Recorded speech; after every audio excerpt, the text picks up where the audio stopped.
जिंदाबाद जिंदाबाद, धारावी जिंदाबाद जिंदाबाद जिंदाबाद, अदानी मुर्दाबाद मुर्दाबाद मुर्दाबाद, अदानी मुर्दाबाद मुर्दाबाद मुर्दाबाद। ये जो शिंदे सरकार है, हम इसका विरोध प्रदर्शन कर रहे हैं। अगर आपने इसको रद्द नहीं किया तो ये तो अभी झांकी है, पिक्चर अभी बाकी है। हम ज्वाले साहब झूठ बोल रहे हैं। महाराष्ट्र सरकार ने डंपिंग ग्राउंड का जो जीआर निकाला है वो रद्द करना चाहिए, और रेलवे की जगह अभी तक हमको मिली नहीं है। नहीं जाएंगे, नहीं जाएंगे, नहीं जाएंगे, नहीं जाएंगे, नहीं जाएंगे, नहीं जाएंगे। हमच्या हक्काचं नमस्कार दोस्तों, मैं हूं नेहा सैयद और आप देख रही हैं मीडिया पब्लिक। नहीं जाएंगे, नहीं जाएंगे, नहीं जाएंगे। अदानी हटाओ, अदानी बचाओ, अदानी हटाओ, अदानी बचाओ। एशिया की सबसे बड़ी झोपड़पट्टी धारावी के विकास का मुद्दा अब आंदोलन की शक्ल में इख्तियार करने लगा है। पहले घर घर जन जागृति अभियान, फिर जाहिर सभा और अब पद यात्रा। अब इसके आगे धारावी बंद का ऐलान। अब धारावीकरों का ये सिपा सालार अदानी के विरोध में इस तरह मशगूल हो गया है कि धारावी बंद की चेतावनी दे डाली है। धारावी बचाओ आंदोलन की सहयोगी भीम आर्मी इन दिनों धारावी वासियों के लिए इतनी बेचैन हो चुकी है कि अब धारावीकरों के लिए बड़े से बड़ा आंदोलन करने की तैयारी में जुट गई है। घर के बदले घर को लेकर आक्रामक भीम आर्मी जिला अध्यक्ष जाहिद शेख के नेतृत्व में धारावी बंद कर अदानी और मोदी सरकार को अपना विरोध जताना चाह रही है। उसका कहना है कि धारावी के सभी रहवासियों को धारावी में ही बसाया जाना चाहिए।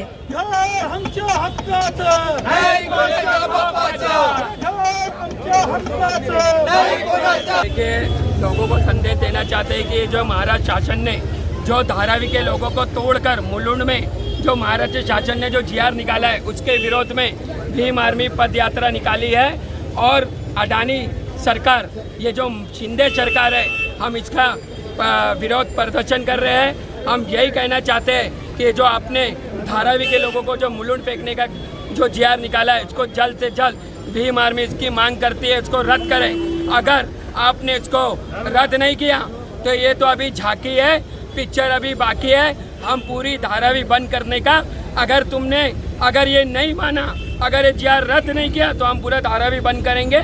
और ये भी कहना चाहते हैं कि जो भी धार्मिक स्थल हो, यहाँ पे जितने फुटपाथ पे जो मेरे भाई 50 साल से धंधा कर रहे हैं उनको हॉकर जोन इधर ही देना चाहिए, सभी धार्मिक स्थल। और हमारी भीम आर्मी की मांग है कि 500 स्क्वायर फीट हमको रेजिडेंट देना चाहिए, और कमर्शियल का जितना भी एरिया है उनको धारावी के लोगों को धारावी में कर देना चाहिए। आप लोग खाली परेशान नजर आ रहे हैं, लेकिन राहुल शिवाले जी ने खुद कहा है कि धारावी वासियों को धारावी में बसाया जाएगा। फिर क्यों आप इस तरह के कार्यक्रम ले रहे हैं? क्यों जागरूक लोगों को करना चाह रहे हैं? क्या मंशा है तुम्हारी? वो एक नंबर राहुल शिवाले साहब झूठ बोल रहे हैं। ये महाराष्ट्र शासन का जो जीआर निकाले वो क्या उनका नहीं है क्या? गवर्नमेंट का ही है ना। वो क्यों धारावी के लोगों को झूठ बोल रहे हैं? उनको कहना मेरा यही है कि आने वाले इलेक्शन में अगर ये झूठ बोलेंगे और गुमराह करेंगे तो जनता उनको सबक सिखाएगी। आने वाले आगामी इलेक्शन को देखते हुए आपका क्या कहना है? जो आदमी गुमराह करेगा उसको सबक सिखाया जाएगा। यदि धारावी की जनता को गुमराह करने की कोशिश मत करो। महाराष्ट्र सरकार ने डंपिंग ग्राउंड का जो जीआर निकाला है वो रद्द करना चाहिए, और रेलवे की जगह अभी तक हमको मिली नहीं है। धारावी के लोगों को रेलवे में चाहिए पर्पज के एग्रीमेंट पे 99 साल के करार पे दिया। इसके लिए हमको गुमराह करना राहुल शिवाले बंद करें। उनका ये जो नया तरीका है पदयात्रा के माध्यम से विरोध करने का, उसके बारे में बताइए आप। धारावी की जनता में एक आक्रोश का माहौल है। धारावी को अपना विकास चाहिए, लेकिन धारावी में चाहिए। धारावी का विकास होना चाहिए, धारावी की मर्जी के साथ में होना चाहिए। धारावी की मर्जी के साथ में यदि उनको कचरे के डब्बे पे डंपिंग ग्राउंड पे बेचेंगे तो धारावी कर जाएंगे नहीं। सॉल्ट पैंट की जगह पे बेचेंगे तो जाएंगे नहीं। धारावी में रहना चाहिए।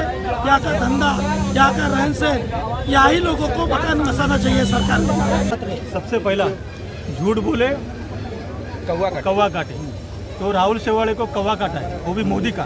भाई तू झूठ बोल, धारावी के लोगों का सर्वे अभी तक हुआ नहीं, तो पात्र अपात्र हो ये बात आती नहीं है। कभी अधिकारी आए, कभी सर्वे किया, कब लिस्ट जारी हुई। उन्होंने तो एक मीटिंग ली, मीटिंग में बाकायदा उन्होंने एक प्रेस कॉन्फ्रेंस ली और कहा कि सभी अपात्र लोगों को सॉल्ट पेट में वार्ड डाला के भेजा जाएगा। यही मैंने कहा है। देखिए भाई साहब, आपको मैं बताना चाहता हूँ, भारतीय जनता पार्टी शिंदे गठ का सुबह और शाम एक ही काम है, झूठ बोलो सुबह और शाम, पकड़े गए तो जय श्री राम, यही नारा चल रहा है।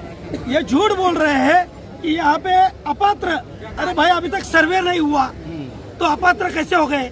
आपने धारावी को, सारी धारावी को अपात्र करने का निश्चय किया है। इसके लिए सॉल्ट पेन और कचरे का डब्बा ये और डंपिंग ग्राउंड और ऑक्ट्रॉय की जगह आप लोग चाहते, पहले धारावी का प्रॉपरली सर्वे करो। धारावी में एसआरए के नियम मत लगाओ। एक स्पेशल व्हीकल प्रोजेक्ट है, सारी सूट अडानी के लिए, धारावी के लिए लूट। यहाँ पे अदानी को 80% भागीदारी दी गई है, 20% भागीदारी सरकार ने रखी है। सरकार ने 80% रखना चाहिए था, 20% अदानी को देना चाहिए था। पूरे बम्बई का टीडीआर अदानी को खुला किया है। यदि कुलाबा में, दहीसर में कोई बिल्डिंग बांधने की रहेगी, रेडी रेकनर के हिसाब से उनको अदानी के कार्यालय में जाना पड़ेगा, बिल्डर को। वहाँ पे उनको वो उनके हिसाब से अदानी जो रेट लगाएगा रेडी रेकनर का, उस हिसाब से टीडीआर लेना पड़ेगा और गवर्नमेंट को सबमिट करना पड़ेगा। इसके वजह से धारावी एक बेट है। यदि यहाँ पे सीमेंट का जंगल बनाया जाए तो ये धरती पानी के नीचे धंस जाएंगे। इन्होंने डीसीआर रूल बदला अपने दोस्तों के लिए, इंडेक्सेशन बदला और यहाँ पे सीमेंट के जंगल बनाने का, धारावी झुग्गी झोपड़ी है। इसके लिए ये सहानुभूति लेके बम्बई पे कब्जा लेने का कोशिश कर रहे हैं। धारावी का प्रोजेक्ट हथियाने के लिए इन्होंने सरकार गिराई है, ये हमारा मानना है। और इससे जो उनको खोके और ओके हो गए, हम उसका निषेध करते हैं। और धारावी की जनता की एक ही मांग, धारावी का विकास धारावी में होना चाहिए। धारावी का विकास के खिलाफ नहीं है। जिन लोगों ने बैनर लगाए हैं, समझ गैर समझ इस तरह के से जो बैनर लगाए हैं, वो लोग डरते हैं स्पष्टीकरण लोगों को देने के लिए। नीचे अपना नाम नहीं लिखा है। संजय भाई, मेरा सवाल ये है, मैं आपसे समझना चाहता हूँ कि धारावी का विकास की तो बात कर रहे हैं, लेकिन रेलवे की जमीन जब लेते तो रेलवे कहता है हम अपनी जमीन नहीं देंगे। मुलुंड की बात होती है तो मुलुंड वाले कहते हैं हम मुलुंड में धारावी वासियों को बसने नहीं देंगे। तो आखिर धारावी वासियों का विकास होगा तो किस बिना पर होगा, कहाँ उनको बसाया जाएगा? अभी तक ये निर्णय भी सरकार नहीं लिए। क्या वो डर रही है कि आने वाले दिनों में कहीं ये सरकार गिर ना जाए? ऐसा है कि सरकारी यंत्रणा जिस तरह अदानी से झुक गई है, सारी सरकारी प्रॉपर्टी उनको दी जा रही है। सबसे पहले एसआरए प्रोजेक्ट था यहाँ धारावी में, तो 68,000 लोगों का मशाल ने प्राइवेट सर्वे किया है। प्राइवेट सर्वे को ये लोग लेके चल रहे हैं। लेकिन धारावी की आबादी को देखते हुए कम से कम 13 से 14 लाख लोग धारावी में बसते हैं, रहते हैं। पॉपुलेशन है 1.25 लाख से लेके 1.5 लाख यहाँ झोपड़े हैं। रेलवे की झोपड़ी होने दो, कारपोरेशन की लैंड होने दो, हमारा पीला बंगला होने दो, मैंग्रोव की जगह होने दो, कलेक्टर की लैंड होने दो। इन जगह के एनओसी अब तक मिली नहीं, प्रॉपरली सर्वे हुआ नहीं। हम सरकार से मांग करते हैं कि सरकार हमारा सर्वे करे, ना कि अडानी प्राइवेट एजेंसी ना करे। जो चोरी चुपके जो सर्वे अदानी कर रहा है, हम उसका पुरजोर विरोध कर रहे हैं। रात के टाइम में चोर आते हैं, दिन में सर्वे करो, लोगों को विश्वास में लो। इसलिए विश्वास में नहीं ले रहे, इसके लिए हम लोगों ने ये पद यात्रा रखी है। धारावी कर को विश्वास